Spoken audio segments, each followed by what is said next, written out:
पुणे शहराला लागून असलेल्या पहिल्यांदाच होऊ घातलेल्या फुरसुंगी आणि उरळी देवाची नगर परिषदेची निवडणूक सध्या अत्यंत चुरशीच्या टप्प्यावर पोहोचलेली आहे आणि या निवडणुकीमध्ये महायुतीचे नगराध्यक्षपदाचे उमेदवार महेंद्र सरोदे यांच्या प्रचारासाठी आमदार विजय शिवतारे यांनी कंबर कसली आहे। शिवतारे यांनी आदर्शनगर फुरसुंगी येथे सभा घेऊन सरोदे यांना प्रचंड मतांनी विजयी करण्याचं भावनिक आवाहन मतदारांना केलंय। या सभेला अनेक पदाधिकारी, कार्यकर्ते आणि असंख्य नागरिकांनी गर्दी केलेली होती। यावेळी विजय शिवतारे यांनी नागरिकांशी थेट संवाद साधलाय। पाहुयात आमदार विजय शिवतारे काय म्हणाले ते। हे महाशय 2007 साली जे खोटं बोलतायत, मी बोलणार नव्हतो मोठ्या नेत्यांवर, पण खोटेपणाचा अभाव किती। 2007 साली फुरसुंगीमध्ये याच नेत्याने सांगितलं होतं, शिवसेनेचा पंचायत समितीचा उमेदवार पाडा, मी तुम्हाला पाणी देतो। दिलं काय? 2017 आलं मी मंत्री होईपर्यंत, आणि त्याच्यानंतर हा कचरा डेपोचा प्रश्न मी विधानसभेत एवढा लावून धरला की सरकारला आव्हान केलं। 70 लाख टन कचरा एका ठिकाणी आणून डंपिंग करणे हा गुन्हा आहे, आंतरराष्ट्रीय लेवलचा गुन्हा आहे। आणि म्हणून ताबडतोब त्या कचरा डेपोचं कॅपिंग करणे, म्हणजे त्या कचरा डेपोच्या ढिगावर माती टाकणे 2-3 फूट आणि झाडं लावणे, याला कॅपिंग म्हणतात। ते कॅपिंग जोपर्यंत होणार नाही, आणि त्याचबरोबर तुम्हाला मी सांगतो, निरी नावाची संस्था आहे, निरी, पाण्याच्या संदर्भातली अथॉरिटी, पाण्याच्या क्वालिटीच्या संदर्भात सरकारी आहे। त्या निरीने अहवाल दिला होता, तो मी त्या मीटिंगमध्ये दाखवला विधानसभेत, की उद्या जरी कचरा डेपो बंद केला तरी भूगर्भात असणारं पाणी आहे ते जनावरांना पिण्यालायक होण्यासाठी 40 वर्ष लागतील।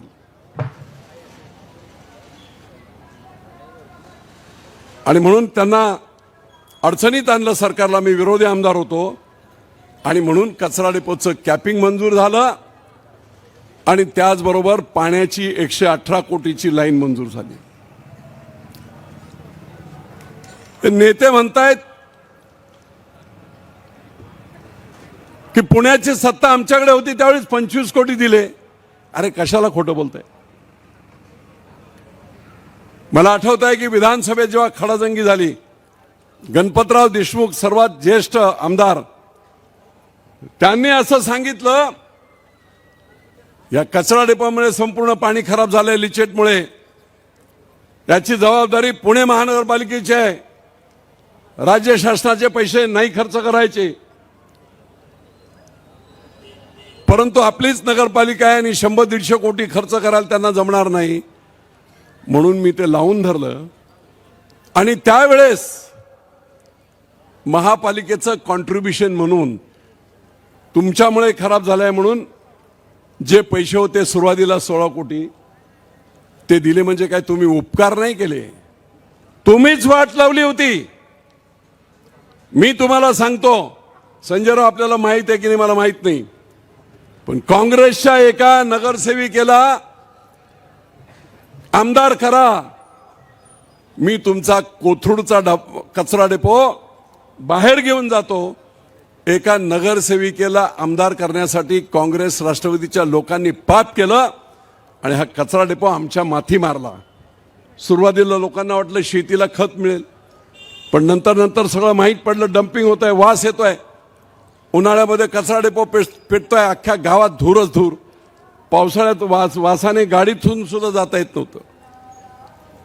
आणि म्हणजे दोन्ही योजना, पाण्याची योजना आणि त्याचबरोबर कचरा डेपोचं कॅपिंग, 100 कोटी सरळ आणि 100 कोटी एनजीटीच्या ऑर्डरप्रमाणे 200 कोटी।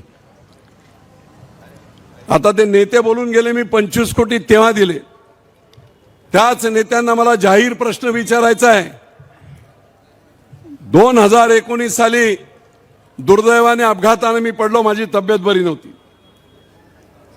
ह्याच पाणी पुरवठ्याची योजना मुख्यमंत्री देवेंद्र फडणवीस यांना विनंती करून राज्य शासनाच्या माध्यमातून मुख्यमंत्री पाणी पुरवठा योजनेच्या योजनेमध्ये घेतली।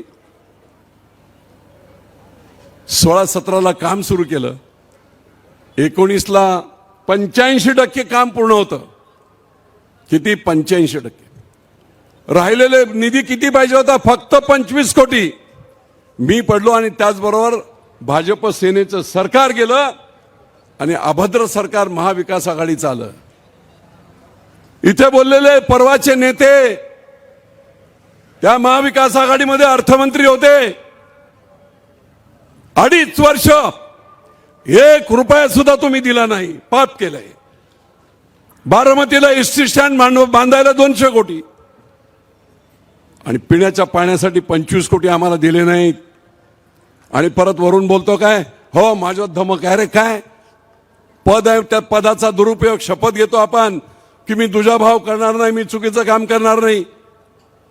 इथे 25 कोटी रुपये 4.5 लाख लोकांच्या तोंडात पाणी जाणार, घरात पाणी जाणार, त्याला 25 कोटी देण्याची दानत नाही. इतके नालायकात तुम्ही. आणि परत वर तोंड करून इथे बोलता. काय अधिकार आहे तुम्हाला इथे बोलायचा? अशा प्रकारची अपेक्षा व्यक्त करतो. पुन्हा एकदा या सर्व उमेदवारांना धनुष्यबाण आणि कमळाच्या चिन्हावर प्रचंड बहुमताने निवडून द्या एवढी विनंती करतो आणि इथेच थांबतो. जय हिंद, जय महाराष्ट्र. मित्र, बंधूंनो आणि भगिनींनो, आपण नेता निवडताना आपण निश्चितपणे योग्य तो नेता निवडलेला आहे ह्याचा मला सार्थ अभिमान आहे. आपण नेता म्हणून बापूंना निवडलेला आहे. बापू म्हणजे फक्त आमदार नाही. आपण आपल्या कुटुंबामध्ये जो सर्वश्रेष्ठ कर्तबगार कर्तृत्ववान असतो त्याच व्यक्तीला बापू म्हणतो. कोणाला बापू म्हणतो का? कोणाला पण भाऊ म्हणतो, कोणाला दादा म्हणतो, पण बापू आपण कुटुंब प्रमुख व्यक्तीलाच म्हणतो. आणि बापू सुद्धा नेहमी म्हणतात, मी काय आमदार नाही, मी तुमचा कुटुंब प्रमुख आहे. आणि कुटुंब प्रमुखाला ज्या पद्धतीने कुटुंबामधील प्रत्येक व्यक्तीची काळजी असते, कोण कमी आहे कोण जास्त आहे, मग जिकडे कमी आहे, ज्या मुलाला ज्या सदस्याला काहीतरी कमी पडतंय तिकडे जास्तीत जास्त देण्याचा प्रयत्न हा कुटुंब प्रमुख करत असतो. आणि म्हणून बापूंनी या गावामध्ये 650 कोटी रुपयाची आतापर्यंत कामं केलेली आहेत. कुणाचंही काम नाही, खायचं काम नाही. एवढं काम जर कुठल्या नेत्यांनी केलं असेल तर त्यांना इथे येऊन बोलण्याचा अधिकार आहे, अन्यथा अजिबात नाही. माझ्या बंधू आणि भगिनींनो, मी तुम्हाला एकच विनंती करतो. येऊ घातलेल्या 2 डिसेंबर 2025च्या सार्वत्रिक निवडणुकीमध्ये बापूंनी जे शिलेदार उमेदवार म्हणून आपल्या समक्ष उभे केलेले आहेत ते सर्व शिलेदार, ते सर्व उमेदवार बापूंच्या विचारांचे आहेत. आपल्या अतिशय लोकप्रिय उपमुख्यमंत्री एकनाथभाई शिंदेच्या विचारांचे उमेदवार आहेत. आणि म्हणून कार्य करणं हेच आम्ही व्रत बापूंच्या बळ स्वीकारलेलं आहे. आम्ही जनसेवा करणार आहोत, नगरसेवक नव्हे, आम्ही जनसेवक बनणार आहोत. आणि जे जे बापूंचं स्वप्न आहे ते स्वप्न पूर्ण करण्याचा आम्ही सर्वच जण या ठिकाणी प्रयत्न करणार आहे. सर्व उमेदवार, तुम्ही सर्व उमेदवारांचे नाव जाणत आहात, मी त्याचा उल्लेख करण्याची गरज नाही, परंतु आपला उमेदवार एकच आहे, तो म्हणजे धनुष्यबाण. कुठलं चिन्ह?